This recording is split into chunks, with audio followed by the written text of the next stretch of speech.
The term metaphysical school of poets. The term metaphysical as applied to poetry was first used by Dr. Johnson, who borrowed it from Dryden's phrase about done. He affects the metaphysics. It denotes, in Sandbury words, the habit common to this school of poets of always seeking to express something after, something behind, the simple, obvious, first sense and suggestion of a subject.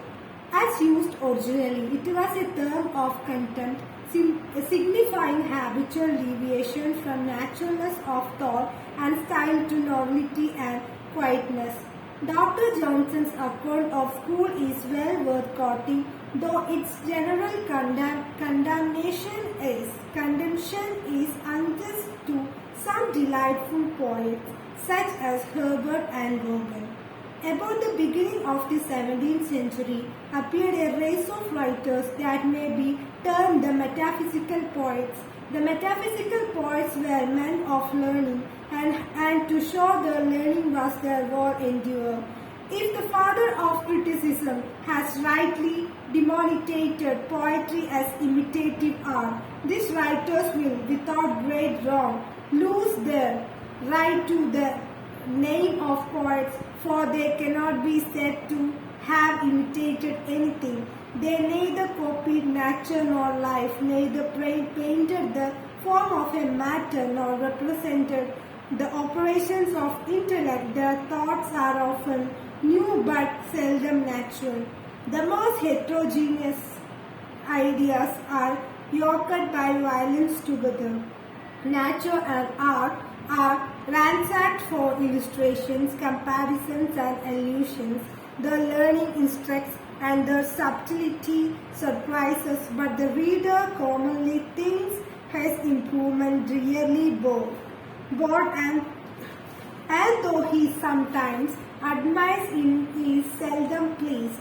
They were wholly employed on something unexpected and surprising. They never inquired what on any occasion they should have said or done, but wrought rather as beholders than partakers of human nature without interest and without emotion. Therefore, the ship was void of fondness and the lamentation of sorrow. This wish was only to say what they hoped had been never said before. Their attempts were always analytic.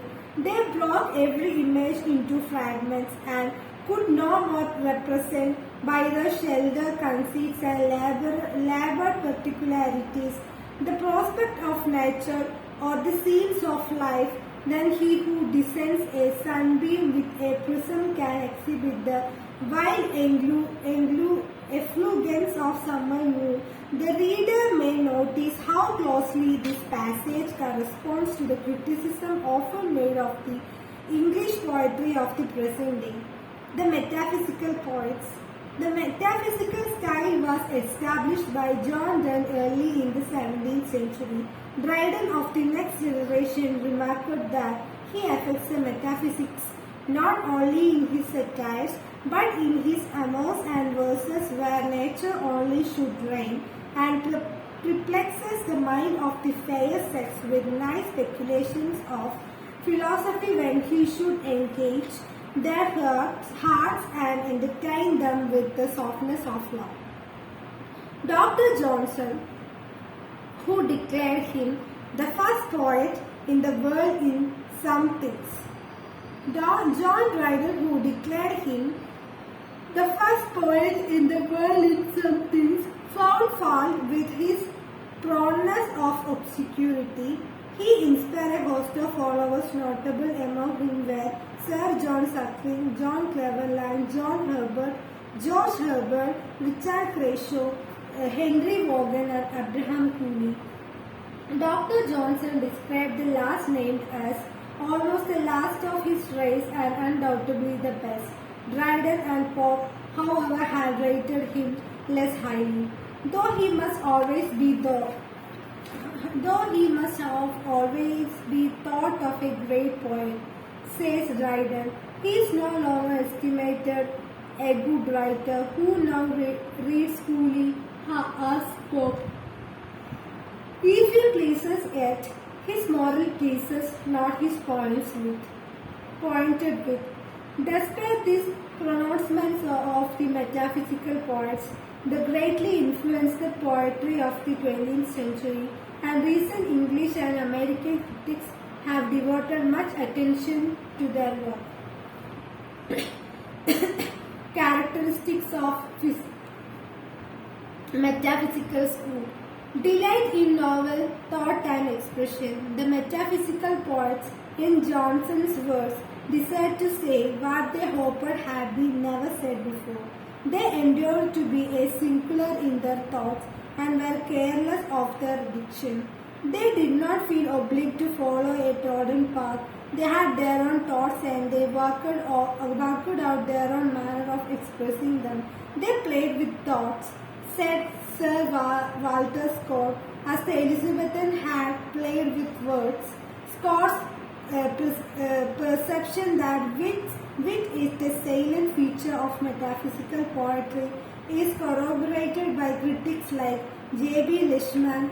In Monarch of Wit, Leishman drew attention to the elements of playfulness, characterized by the use of puns and conceits and typical of Donne's poetry.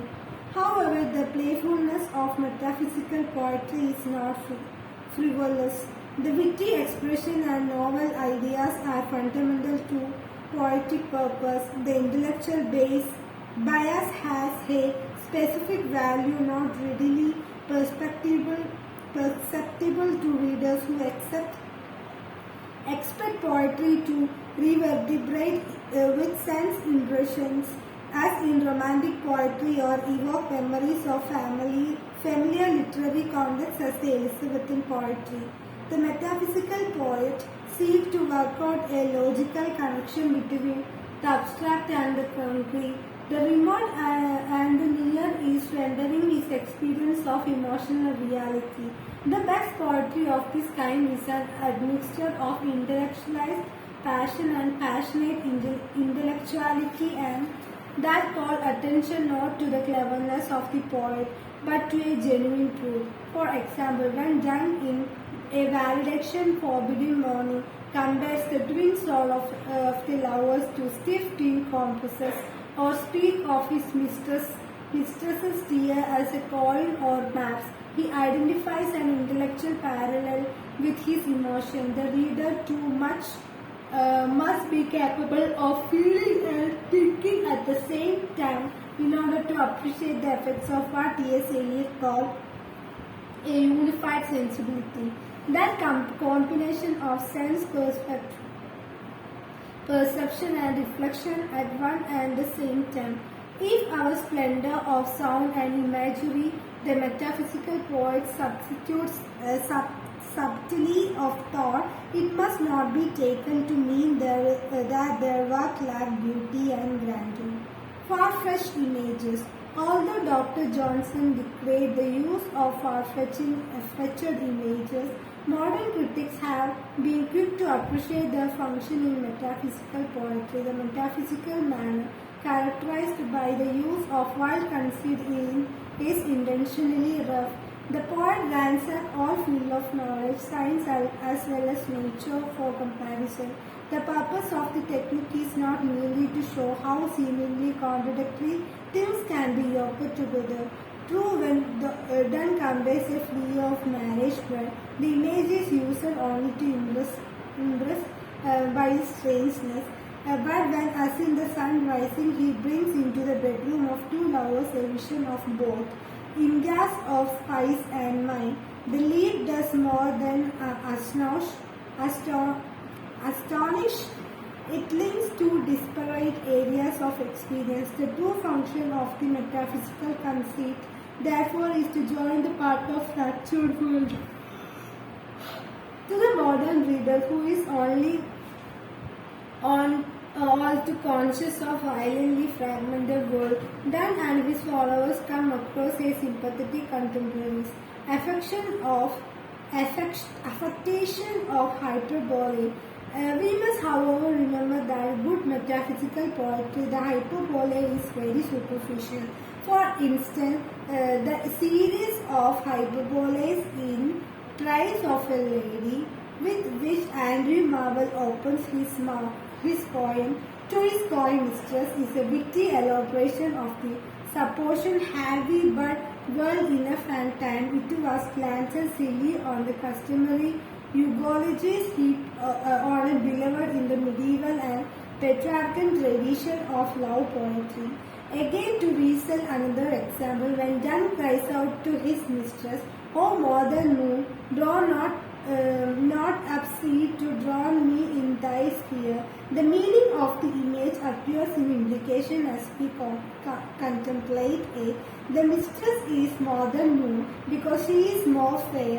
She attracts the poet as the moon does the tides. Her tears are akin to the salt sea on which he is about to voyage. All these ideas are compressed into one image. Hyperbole had always been a favorite device of poets, but as an example cited above show, it can be purposely used. The wanton abuse of hyperboles must not be thought of to be an exclusive metaphysical peculiarity.